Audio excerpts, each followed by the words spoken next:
গ্রামের দুধারে দাঁড়িয়ে থাকা শত শত এসব তালগাছই এই এলাকার প্রধান আকর্ষণ। স্থানীয়দের দীর্ঘদিনের পরিচর্যা ও উদ্যোগে গড়ে ওঠা এই তালগাছের সারি যেন এক বিশাল সবুজ ক্যানভাস।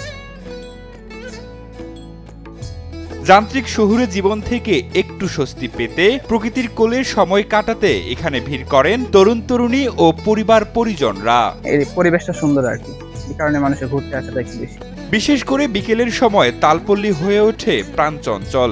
ছবি তোলা ও সেলফির জন্য এটি এখন তরুণদের কাছে জনপ্রিয় স্পট। সামাজিক যোগাযোগ মাধ্যমে ছড়িয়ে পড়েছে এখানকার মনোরম দৃশ্য।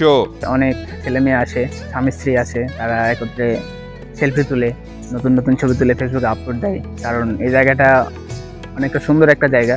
বিশেষ করে নবদম্পতি যারা আছে তারা প্রায়ই এই জায়গায় ঘুরতে আসে। চাঁপাইনবাবগঞ্জের ভোলাহাট উপজেলার তালপল্লী এখন যেন এক প্রাকৃতিক দর্শনীয় স্থানে পরিণত হয়েছে। সারি সারি এসব তালগাছ আর গ্রামীণ মেঠোপথের অপরূপ সৌন্দর্য দেখতে প্রতিদিন দূর দূরান্ত থেকে ছুটে আসছেন দর্শনার্থীরা। এই জায়গা নতুন সময়ের জন্য অনেক প্রচলিত একটা জায়গা, নাম হচ্ছে তালপল্লী।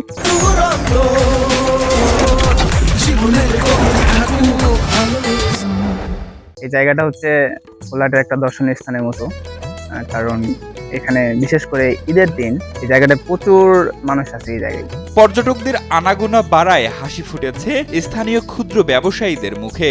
রাস্তার ধারে গড়ে উঠেছে ছোট ছোট খাবারের দোকান। এতে যেমন স্থানীয়দের আয় বাড়ছে, তেমনি উন্মোচিত হচ্ছে ভোলাহাটের নতুন সম্ভাবনাময় পর্যটন কেন্দ্র।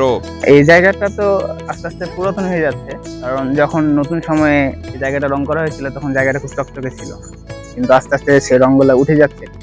তো আমি কর্তৃপক্ষের দৃষ্টি আকর্ষণ করতে চাই, কারণ এই জায়গাটা যেহেতু একটা ঘোরার জায়গা, সেহেতু এই জায়গাটা রক্ষণাবেক্ষণ দরকার।